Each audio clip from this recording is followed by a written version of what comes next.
Changing the topic a little bit, do you believe that the Irish Constitution is currently fit to protect individual rights of citizens? No, not at all. We need to start again. It was written by de Valera, largely on his own.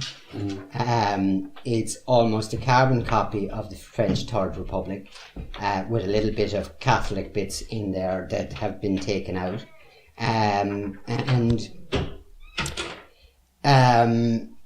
What you find is, for example, you find a shining personal right declared in the Constitution, like the freedom of association, or the freedom of speech, or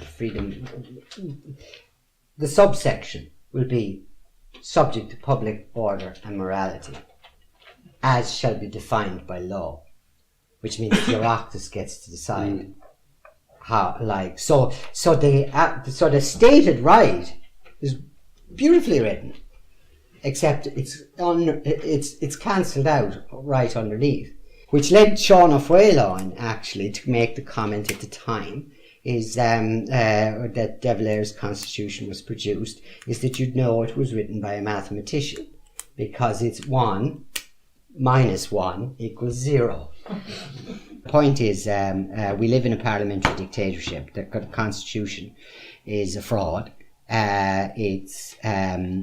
It pretends we have rights that we don't actually really have in practice, and it needs to be changed, and it needs to be got rid of. And I don't mean it needs to be amended. I mean it needs to be thrown in the bin. It's worthless now. Any part of the Constitution that was worth a damn has already been taken out. I couldn't be bothered. There's no upcoming constitutional vote that I can imagine myself actually bothering to vote about. Maybe another crappy European treaty, what God will try and block. But other than that, it doesn't matter. It's a useless document. It's gone. It needs to be rewritten from the start, and it needs to have absolute rights, and it needs to have rights that restrict the Oireachtas. That say the Oireachtas cannot do this, cannot do this, cannot do this, cannot do this. Like the American Constitution. Like the American Constitution. 75% of the American Constitution is what the government cannot do.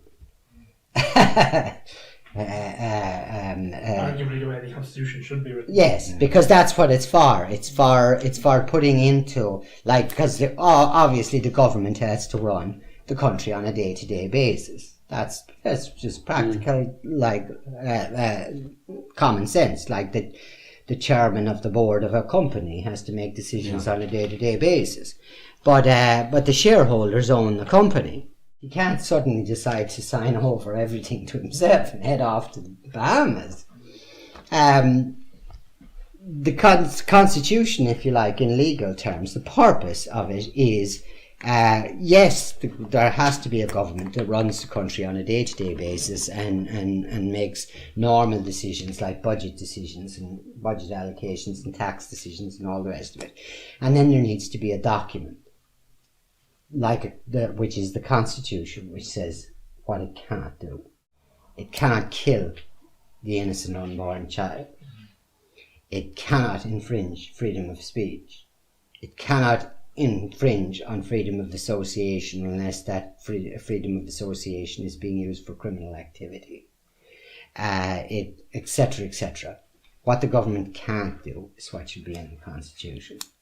And then let them work with the powers that they have that are left, and what's in the Constitution then is what belongs to the individual, by virtue of his individuality, literally, by virtue of the being a person.